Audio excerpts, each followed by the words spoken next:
Who do you want to be today? We have nothing to fear but fear itself. Fasten your seatbelts. It's going to be a very bumpy night. Yo, Adrian. You're gonna let me fight Apollo again, you know what I mean? You dirty rat. We shall never surrender. Oh, can we talk? Frankly, Scarlet, I don't give a damn. I get no respect. Slip into the lives of some of the world's most fascinating people. Watch A&D's Biography and escape the ordinary. I could have been somebody, Charlie.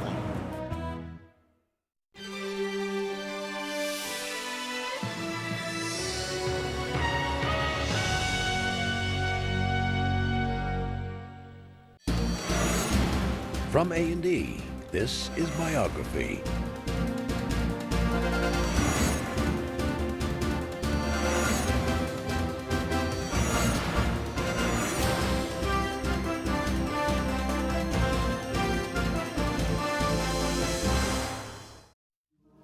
Their remarkable story inspired one of America's best-loved musicals. The Von Trapp family lost a fortune, fled from Hitler, and then started a new life in the hills of Vermont. Each year, more than 100,000 tourists visit those hills to see the lodge immortalized in the sound of music.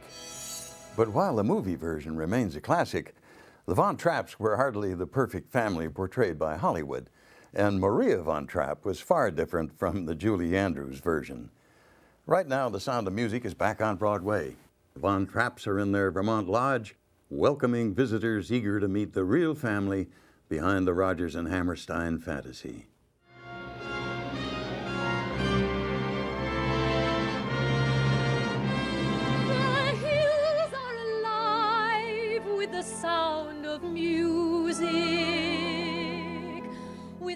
The Sound of Music is one of the most beloved musical films of all time. It is the story of the Von Trapp family, a sweet governess, a stern father, and 7 motherless children. But the Von Trapps were not just a Hollywood creation. They were a real family of professional singers, and they couldn't have been more different than their on-screen counterparts. The real Maria wasn't sweet, the captain wasn't stern, and the 10 children worked so hard they had little time for anything else.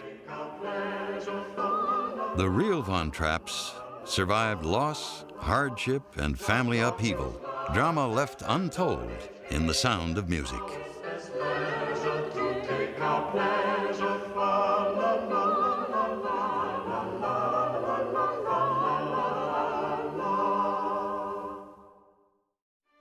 The real Georg von Trapp was indeed a Navy captain. Born into the Austrian aristocracy, he joined the Navy as a young man and quickly rose through the ranks to become a submarine captain. In 1914, World War engulfed Europe, and Georg von Trapp was sent to clear the Austrian seacoast of enemy ships.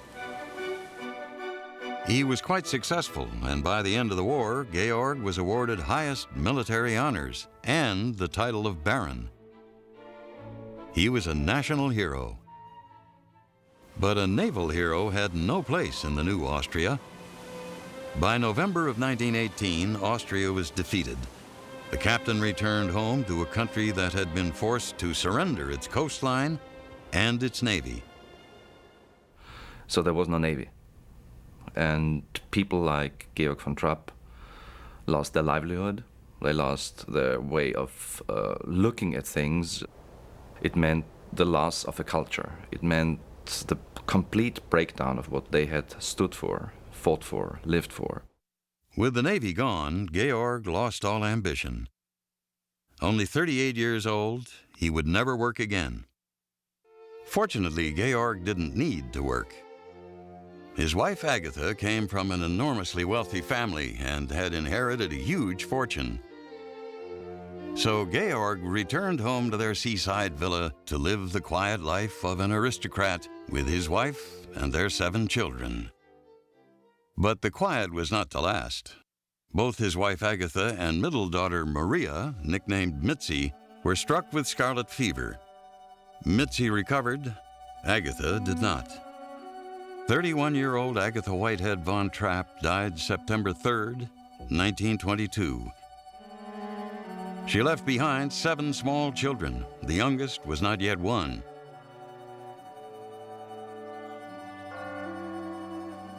Trying to put the past behind them, Georg moved his family away from the sea to a new home in Salzburg, but nothing seemed to help.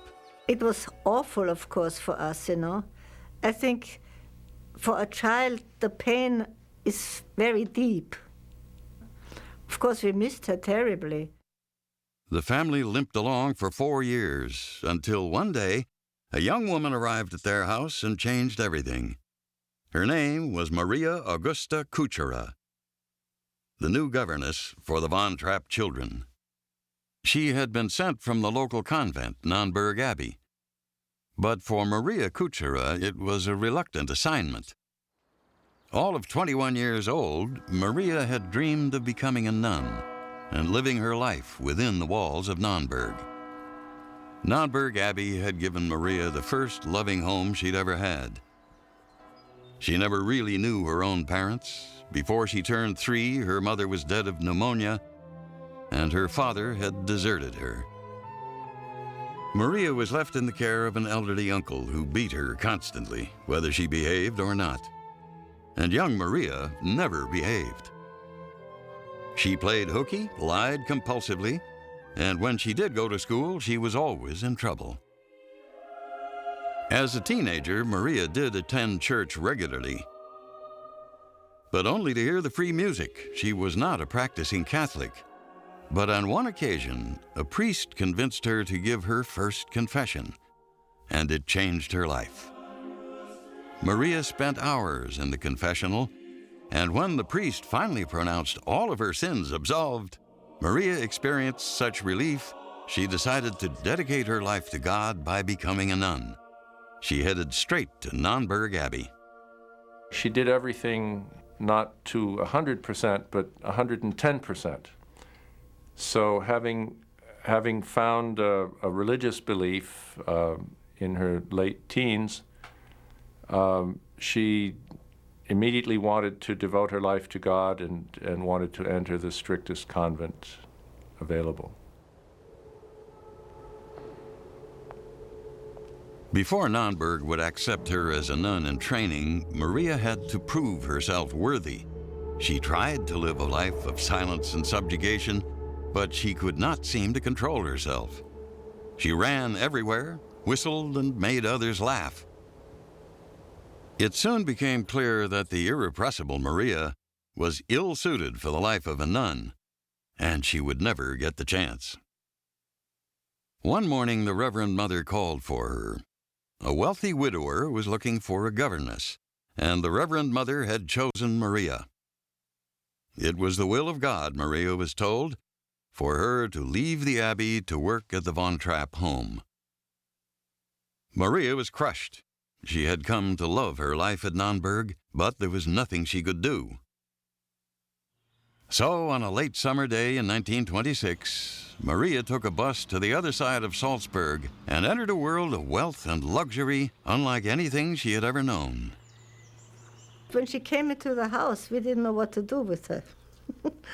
She had a horrible dress on, you know. But very soon we took to her because she sang lots of songs. In fact, Maria was just what the gloomy von Trapp family needed. She took the children on mountain hikes and long bike rides through town. And she got all 7 children to sing together as a group. And so we enjoyed singing together. And wherever we went, we had to go with everybody because we wanted to sing. We needed tenor, alto, tenor, and bass, you know. So we always went together. And it sort of melted us together too, you know. The children and Maria seemed to be made for each other. Even Georg seemed a happier man with Maria in the house. Then, one afternoon, Georg took Maria by complete surprise. Out of the blue, he asked her to become the second mother to his children. Without responding, Maria immediately returned to Nonnberg to ask the Reverend Mother for advice. The Reverend Mother told her it was indeed the will of God that she marry the captain. And Maria had been trained at Nonnberg always to follow the will of God, even if it meant a loveless marriage. On November 26, 1927, Georg and Maria were married. The captain was 47 and the new Baroness 22. I didn't love him, I loved the children, Maria wrote later. And so, in a way, I really married the children. But the children were not so happy with the new arrangement. I didn't want my father to marry her, although I liked her, as a bigger sister to stay with us, But I loved my mother so much that I didn't want him to marry again, ever. In the beginning, Maria tried to take on the quiet persona of the Baron's first wife, but quiet was not for her. When she got angry, she stood at the top of the steps and yelled, threw anything within reach, and slammed doors. Sometimes she did not know why she was so angry, But then, like a thunderstorm goes away and the sun comes out, and then, you try to forget. She reserved most of her anger for her husband, but Georg would only respond quietly and then take weeks to recover from her attacks.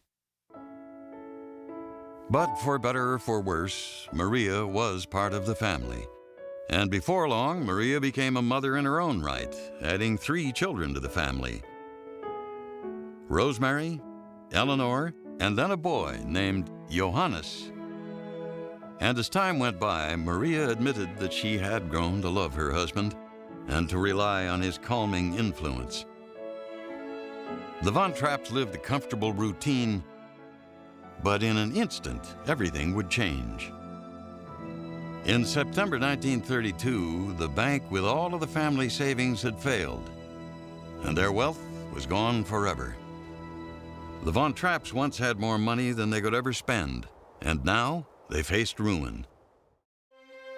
Baron Von Trapp had once had it all, and now it seemed that everything was falling away. By 1932, his wealth, his beloved first wife, and his Navy career were gone. Now Georg could barely support his family, but still he refused to work. Work, for these people, it's full of contempt.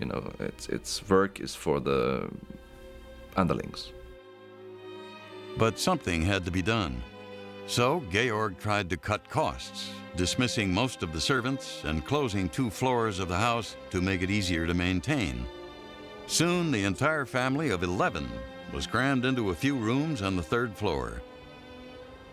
So it didn't bother us, but for my father must have been terrible. How am I going to feed and school and dress and whatnot 9 children? Georg worried, but did little else. So Maria took charge. She began renting the empty rooms to students and priests from the Catholic University. And now, every time the family sang, they had an audience, and a critical one at that. One of the priests always had suggestions on how they could do better. His name was Father Franz Wassner, himself an amateur musician. So, with Maria's approval, Father Wassner became the family's spiritual leader and musical director. Each day, he led the Von Trapps in prayer and then put them through grueling choral singing lessons, sometimes lasting up to 6 hours. And before long, they began to sound like a professional choir.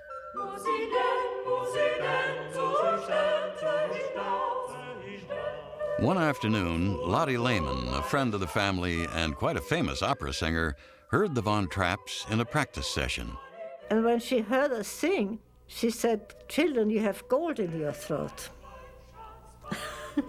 And I think maybe that gave my second mother the idea we could earn money, by singing, Maria saw a golden opportunity, and the very next day she entered the family group into a local singing contest. They called themselves the Salzburg Trapp Choir.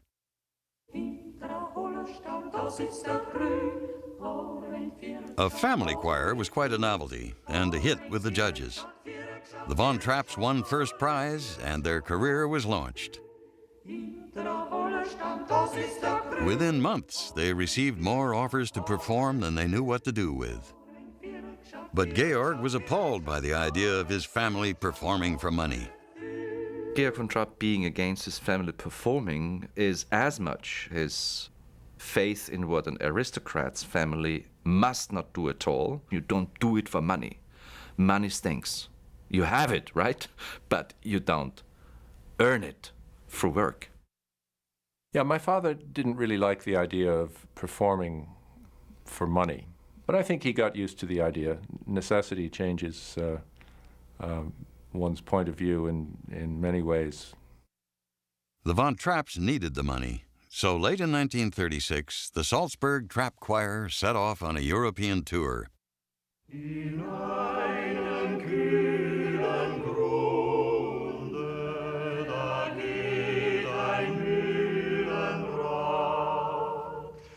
They sang for kings and queens and even the Pope. Audiences could hardly believe that an entire family could sing so well, and their classical and folk repertoire struck a nostalgic chord. Then the Von Trapps received a special request. They were asked to sing at the birthday celebration of one of the most powerful heads of state in Europe, Adolf Hitler. By the time the Von Trapps had received this invitation, Adolf Hitler had already made his political goals clear. He would reunite the German-speaking countries and reassert German preeminence at any cost. And on March 12, 1938, Nazi troops crossed into neighboring Austria, and Hitler summarily announced Anschluss, the union of Austria with Germany. Most Austrians received the Nazis with great enthusiasm, but not the Von Trapps. My family was strongly opposed to the Nazi Party and the National Socialist movement. My father believed in Austria as a separate country, its own country. The Von Trapps may not have liked the Nazis, but the Nazis were very interested in the Von Trapps. In fact, they asked Georg to join the German Navy. And Rupert, the eldest son, just out of medical school, was offered a top position in a Vienna hospital to replace a Jewish doctor. They were sorely tempted, particularly Georg, who yearned to be back in charge of a submarine. But in the end, the Von Trapps unanimously decided to decline all offers from the Nazis. And then they went a step further. Rather than remain under Nazi rule, the entire Von Trapp family, along with Father Vossner, chose to leave Austria. They left behind their belongings, their home, everything they knew. But they would not have to climb any mountains to escape. Instead, they walked to their local train station and got on the first train bound for Italy. The Von Trapps would never return to their home. The aristocrats were now refugees.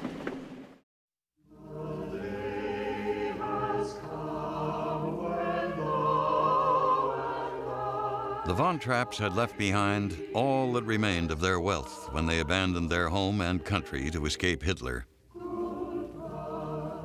Now they carried with them everything they owned, one suitcase each of clothes and their concert gear. The family made their way from Austria through Italy and then on to London. And from there, they set out across the Atlantic. The Von Trapps had risked everything, and the cost of their voyage left them nearly penniless. And now their lives hinged on the success of the Trapp family singers. Success that would have to be won in a new and very different country, America. But when at last they arrived in New York, their hopes were quickly dashed. The immigration officer thought we were planning to stay illegally. And off to Ellis Island we went.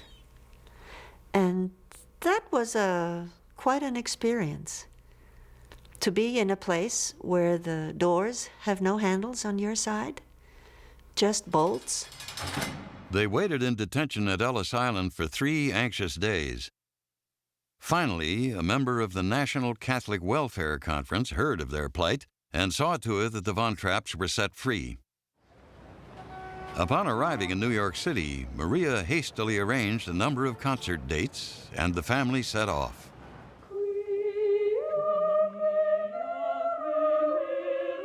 But they were not well received, and the Trapp family singers barely made enough to scrape by. So Maria decided they needed some help. She wanted a manager who could make the Trapp family choir a success. She set her sights on one of the best, Freddie Shang. But Shang was not at all interested. The Von Trapps, he said, had no charming smile, no good looks, and no commercial appeal. But Maria wouldn't take no for an answer. And finally, Shang acquiesced. He agreed to take on the family after Maria agreed to his conditions. Everyone had to wear makeup and relax while on stage. And they had to change the name of the group to something less churchy. The Trapp Family Choir became the Trapp Family Singers. But still, they were hopelessly somber on stage, and they wore clothes that made them look more like refugees than entertainers. In Europe, concerts are very formal. So my family would stand there very formally and sing, bow, and try to smile, and sing some more. The family didn't really loosen up until one night a fly flew into Maria's mouth during a performance. Then she turned to the audience when she had recovered, and she said, "What has happened never before has happened now. I swallowed a fly." And the audience came down. They loved it. She began to realize that they liked communication from the stage. This would be the turning point for the Trapp family singers. They learned to connect with their audiences, and their popularity soared. They became the most heavily booked concert act of their day.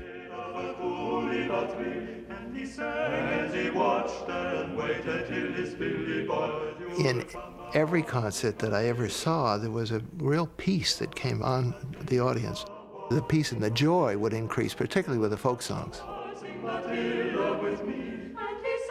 The Von Trapps toured 8 months a year, traveling in their brand new family bus all across the continent. Sing we and chant it while of us granted, Their ancient choral arrangements and folk songs were a hit with highbrow music lovers everywhere. Audiences were swept away by the concept of a mother and 10 children, all of whom could sing together.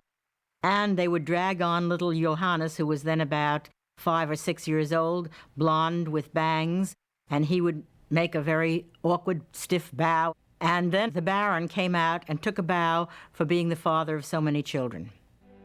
Having 10 children was now the captain's one and only claim to fame. He didn't sing with the group, and though he'd offered his services to the U.S. Navy, they had turned him down. Still, the Baron played an important emotional role with the family. He cared for the younger children, tended to the sick, and seemed to keep the entire family on an even keel. Well, my mother was the bundle of energy, and in her relationship with my father, I get the feeling that she was the engine and he was kind of the governor that guided it and controlled it and directed it. I think that they were very well matched in that regard. My mother definitely needed someone to hold her down at times. Georg was the anchor, but Maria was in charge, and she insisted on togetherness. Year-round, the Von Trapps sang and ate and prayed together. They had little time as individuals, little time to forge outside relationships. I think my mother discouraged socializing outside the family because she could see that the moment one of my siblings married, there would be children and other responsibilities, and that would take them away from the family choir. Not only did the Von Trapp children have little contact with the outside world, they just didn't have the money to strike out on their own. Their earnings went straight to the collective family bank account, and they lived ever so frugally.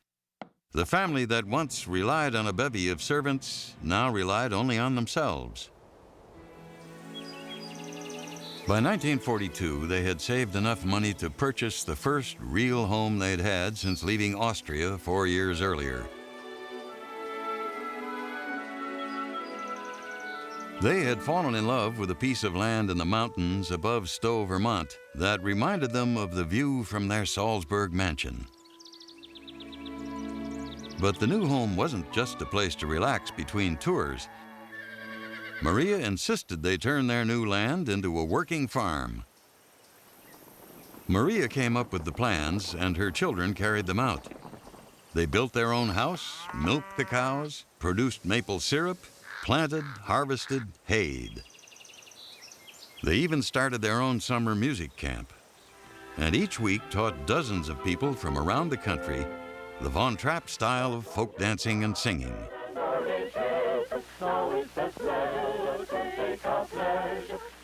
She would have an idea a minute. You know, whole projects would jump fully built out into her imagination, and then she couldn't get them done fast enough, which was wonderful for her, but sometimes very strenuous for those that were working with her. She was a dominant woman. She was dominant in my life. I mean, she'd persuade me to do things which I never thought I would do. She would call me on a Sunday morning and say, "Dear Alex, only you can do this. I need 100 iron bedsteads, or I need 2 dray horses, or I need 18 dozen unbreakable coffee cups with an Edelweiss design." And I would go out and get them. Maria was so busy directing the family projects, she had little time for anything else.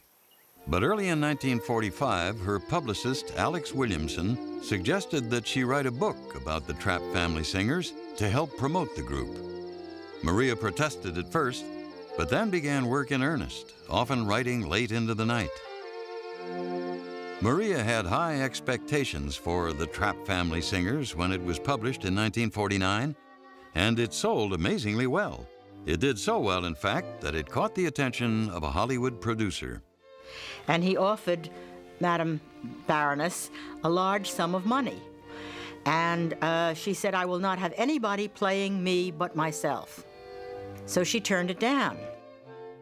Maria could afford to turn away offers. The Von Trapp family singers were making good money on the concert tour. And they were on a roll until, on the West Coast leg of their 1947 tour, Georg took sick, his entire body racked by an uncontrollable cough, which left him so tired he could barely stand. Years of inhaling exhaust fumes on primitive submarines had left his lungs in terrible shape, and they were giving out on him.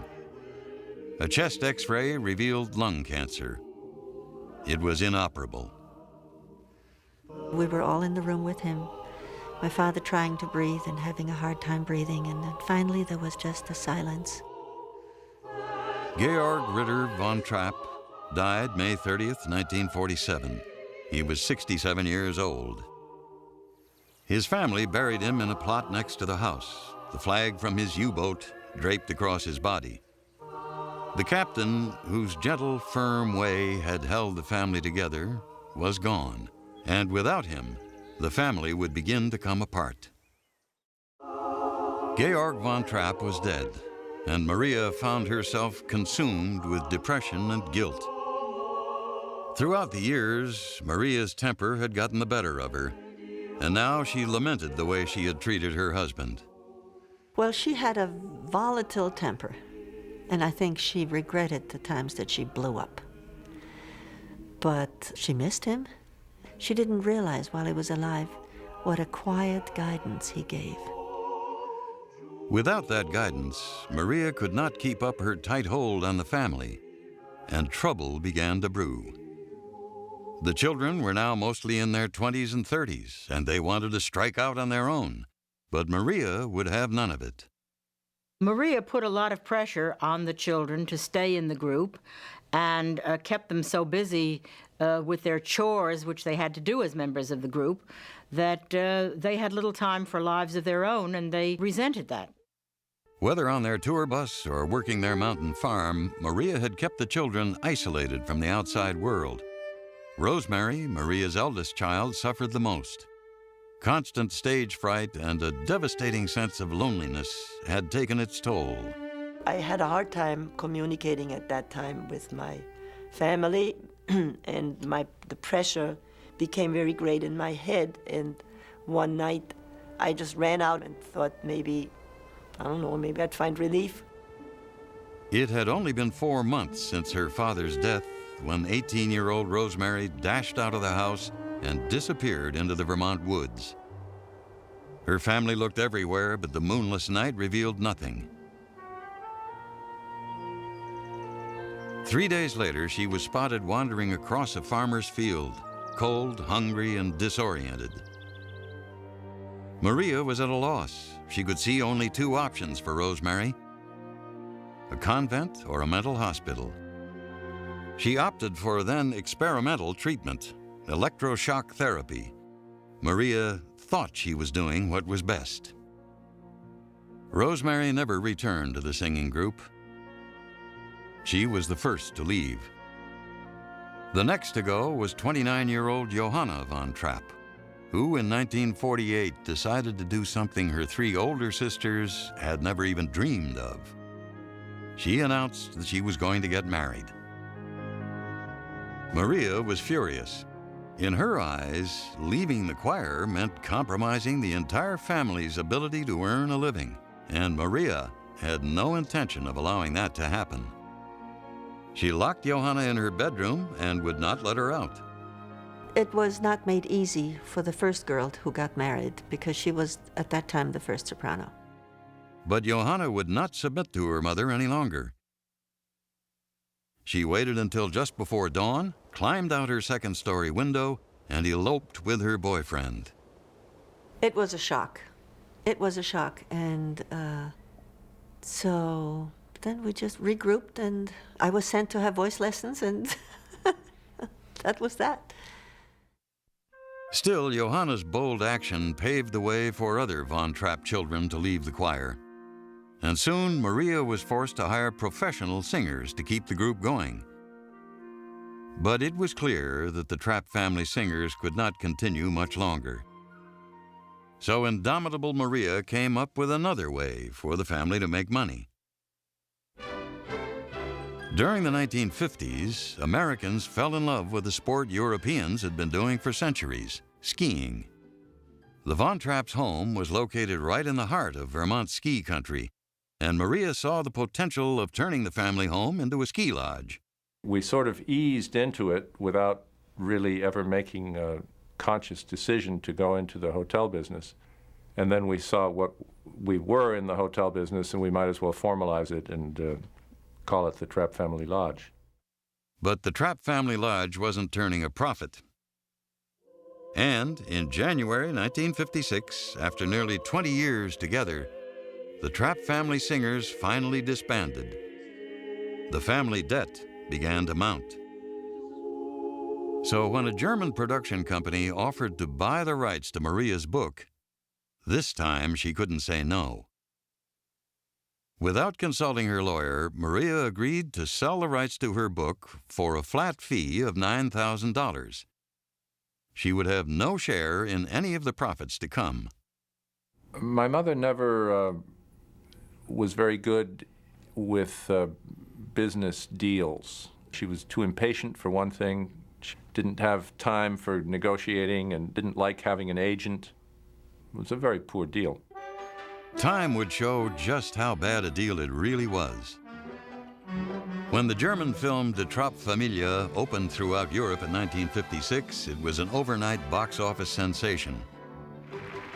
It was so popular, in fact, that it was released in the United States. And before long, the movie caught the attention of a well-known theater actress, Mary Martin. Mary Martin was clearly a Broadway star. I don't think they make them today like they did then. I mean, and she looked for vehicles. And Mary Martin saw the Von Trapp story as her next vehicle. Soon, producers were working to develop a musical they planned to call The Singing Heart. They assembled a Broadway dream team: consisting of playwrights Howard Lindsay and Russell Krauss, composer Richard Rodgers, and lyricist Oscar Hammerstein. Broadway's brightest stars set to work on the show that Richard Rodgers would rename The Sound of Music. When the producers met with Maria to discuss their project, they were astonished to learn that she had given up all control over her own story when she sold the rights to the makers of Die Trapp Familie. As a goodwill gesture, they offered her a small royalty, 0.3%, which Maria gratefully accepted. The Sound of Music opened on Broadway on November 16, 1959.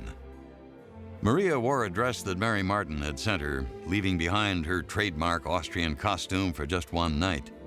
But Maria wasn't the only Von Trapp to get a makeover. The play itself left behind the real Von Trapp story in favor of splashy Broadway drama. You know, Rodgers and Hammerstein did not want to make a documentary film. They took some events from our life and made their own story, and I always have the feeling they took the raisins out of a dough and made a new dough around. Even though the show took great liberties with the truth, Maria proudly considered The Sound of Music her story. The Baroness von Trapp came to the musical, and when Mary Martin came out to take her bow, Maria von Trapp stood up also, which was a surprise, but a great plus for the audience. Maria loved the attention, but still there was one aspect of the show that made her quite unhappy. She did not like the way my father was portrayed, because he was a much kinder person. He was not the martinet that they made him out to be. And that's the part that none of us liked, because we knew him, and we knew him for who he was. The Sound of Music would run on Broadway for 1,442 more performances, a huge success. But for the Von Trapps, it was just a beginning. Their fame would reach unbelievable proportions as soon as the Hollywood version of their story hit the silver screen. Raindrops on roses and whiskers on kittens, bright copper kettles and warm woolen mittens, brown paper packages tied up with strings. These are a few. The Broadway success of The Sound of Music did not go unnoticed in Hollywood. In June of 1960, 20th Century Fox paid the unheard-of sum of $1.25 million for the rights to turn the stage play into a movie. When Maria learned that a film adaptation was in the works, she began lobbying the director, Robert Wise, to soften the portrayal of her husband. Wise refused. The play worked as it was, he said. But Maria would not be entirely shut out of the new production. In her typically bold style, Maria showed up in Salzburg while the film was being shot and demanded a part. This time, Wise gave in. The real Maria was allowed to serve as an extra in a scene with the Hollywood Maria, Julie Andrews. For 3 hours, Maria walked back and forth across an archway as the director shot take after take. Little did she know that she would be nearly unrecognizable when the movie hit the screen. The Sound of Music opened in theaters across the country in March of 1965.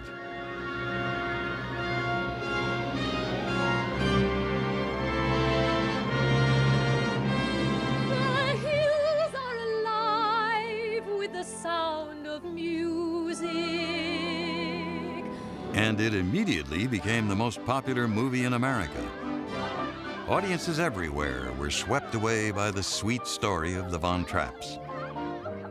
Were you this much trouble at the Abbey? Oh, much more, sir. When Maria first saw The Sound of Music, she too found herself pulled into the drama, a little more than most. I think the wedding scene just so enveloped her. She actually got out of her seat and walked down the aisle, thinking she was going to go forward to marry my father again. She did that. In movies or plays, she would become part of the story, And this story wasn't very hard for her to become part of, especially at that point. Still, Maria could not forget her deal with the German production company. When she signed away the rights to her book, she unwittingly signed away the chance to be a multimillionaire. The Sound of Music was bringing in a flood of money, but not for the Von Trapps. I don't know where the millions roll, but they don't roll into our pocket. But I tell you something, which is much more. The people love us. Our name is not forgotten because of the Sound of Music. I even get sometimes a first-class seat in the plane if one is available. You know, and it's wonderful. It may not have made the Von Trapps rich, but the success of the Sound of Music made Maria a celebrity.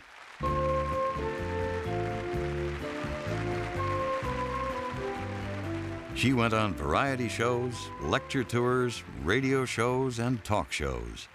Übers Bachel bin ich sprungen, mit Wiesel bin ich lieb, und ein Sohn hat mich tricket, wann mich netzt hat dei Ring, und ein Sohn... While her children now enjoyed staying put after years of traveling on the concert tour, Maria never seemed to slow down. She loved to travel. She loved to interact with audiences. She was similar to politicians who, you know, shake hands with 2,000 people and seem to have drawn energy from it rather than lost it.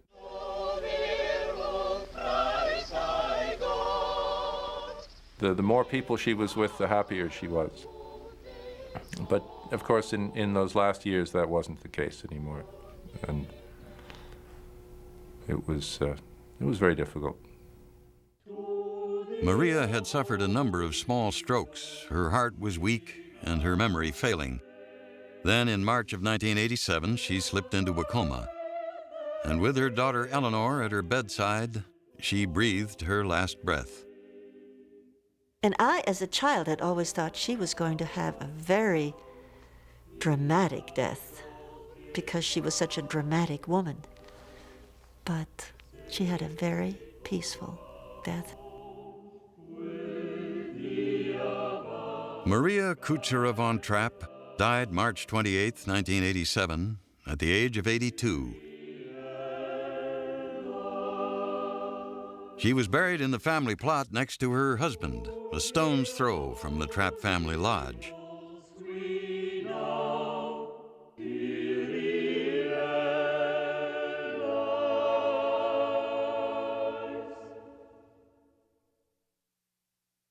By sheer force of will, Maria had kept her family together and made them a success, even when all odds seemed stacked against them. And in the end, she helped make the Von Trapp family known all around the world. The film and the play have been such a powerful force in so many people's lives. I mean, a lot of people have told me that when they're really unhappy, really desperate, they rent that video and sit down and watch it, and then they can go on with their lives. What do you say to someone after that? The Sound of Music continues to win over the hearts of new generations. On March 12, 1998, the revival of the stage play opened on Broadway, and the Von Trapps were greeted as if they were the stars of the show. But the Broadway revival is not the only production keeping the Von Trapp name alive. It is one of the top 2 shows done in high schools every year across America. Its success just keeps going. In fact, there are 500 to 600 different productions of The Sound of Music mounted anew every year around the world. While the world may remember the Von Trapps for The Sound of Music, the Von Trapps take pride in their own accomplishments as the Trapp family singers. Many people think we only yodeled. We sang classical music. So, you know, we had good music and a big variety.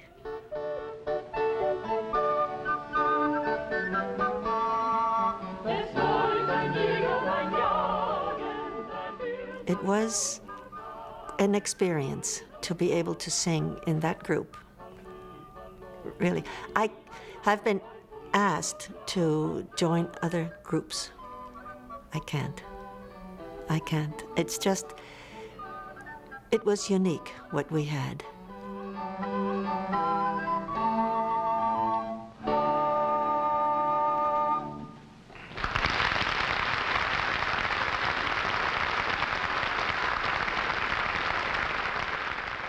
At the moment, the hills of Vermont are alive with the sound of bickering. Two branches of the Von Trapp family are feuding over money. One group claims it is owed $3 million by the other. Their family squabble has made it all the way to the Vermont State Supreme Court. Meanwhile, the revival of The Sound of Music is playing to sellout crowds on Broadway. It opened exactly 60 years after German troops marched into Austria, the event that started the Von Trapps on their amazing adventure.